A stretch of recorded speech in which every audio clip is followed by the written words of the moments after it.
I didn't expect to find Acorah in this film, and I certainly didn't expect to laugh out loud in this film, but that is exactly what happened. Crispy's Curse, the 2017 film, is unusual and a little chaotic and all over the place. But it has its benefits. Now, I actually watched this because Amazon Prime said it was a film that I may be interested in, and I love clown horror.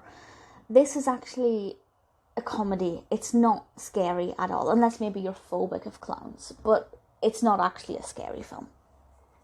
And it starts off with Acorah, and I just thought, hang on, what is this the right thing? What am I watching? And he's in it a reasonable amount, and it was actually one of his moments that I laughed out loud at.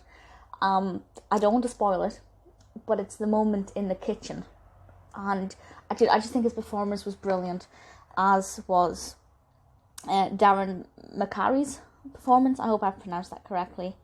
It could be McAree. He plays Alon, who is Stan's son. Stan is played by Acorah, and they're, of course, mediums. There's a great level of self-awareness here. Acorah is basically making fun of himself, and Sam's involved. It's brilliant.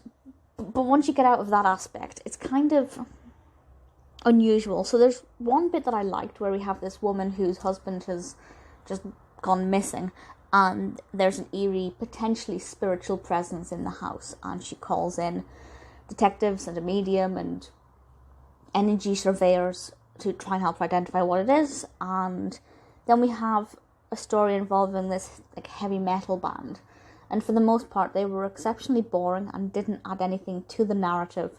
I felt like if they just stuck with the house with the potential possession, it would have been alright, and the narrative wouldn't have been quite so chaotic, and aspects of it would have made a lot more sense. The heavy metal guys did kind of have a slightly more important role towards the end, but I felt like they weren't really successfully woven into the narrative throughout.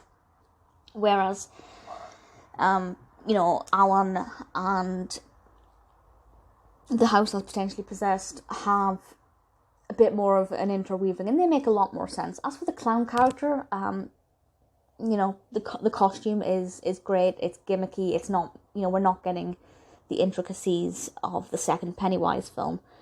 Definitely a lot more like the Tim Curry original, where it's quite a comedic appearance, like a children's entertainer, slightly sinister, but also kind of brightly coloured and fun. The clown is,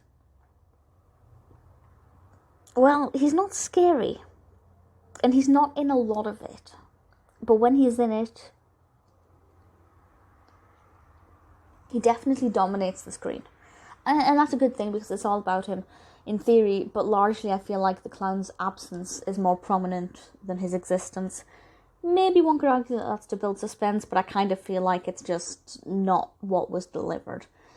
So I do think the acting was amazing. Across the board, I was just really impressed with everybody's acting. We had some brilliant performances, particularly, of course, Acorah and Darren McAree, and just everybody else seemed to be, really delivering their best. Very high energy, high intensity. We have some what seems quite simple dialogue between a lot of characters, but the delivery is quite funny. A lot of going back and forth. The detective characters were interesting. And although the heavy metal band didn't really feel like it fit in well with this narrative, the characters themselves were quite well developed and, brilliantly acted. So I'm kind of on the fence with how I feel about the film. On the one hand, it's not what I want from a scary clown film. I want to be scared by a scary clown film. Even if it's a horror comedy, I want a little bit of fear. But Acorah wasn't in this, I'd like it slightly less, but I did actually splutter laugh out loud at that scene in the kitchen. It just even thinking back to it really amuses me. The reason I got slightly confused is Amazon said this was released in 2020, last year. Of course, Acorah is no longer with us. I got a bit confused about that, but it was actually 2017. So, would I recommend it?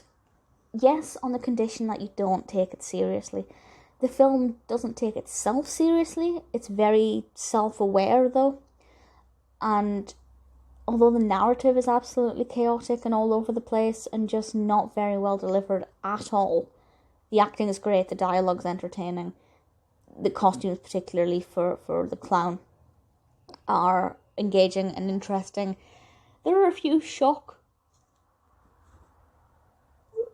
factors in there, and things that may make you go, oh, wasn't expecting that. Nothing that would be particularly frightening, but I'd say give it a go if you're interested in a horror film that's just a bit ludicrous and a bit mental, and that isn't designed to be the next big scary clown film. It's designed for fun. It definitely feels like a pet project for John Williams, who wrote and directed it and also stars as a clown, and that's absolutely fine.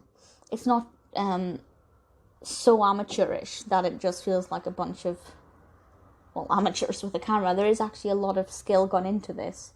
I just feel that it left itself down with the narrative. Not a bad film. Give it a go. It's actually quite long. It's about an hour and 45 minutes, which is longer than I'd expected. But it's, certainly the second half carries itself well. Give it a go. I did. I watched it at random, not knowing anything about it other than that it was potentially about a clown. I don't regret seeing it. I had some laughs. That's all I can really ask for.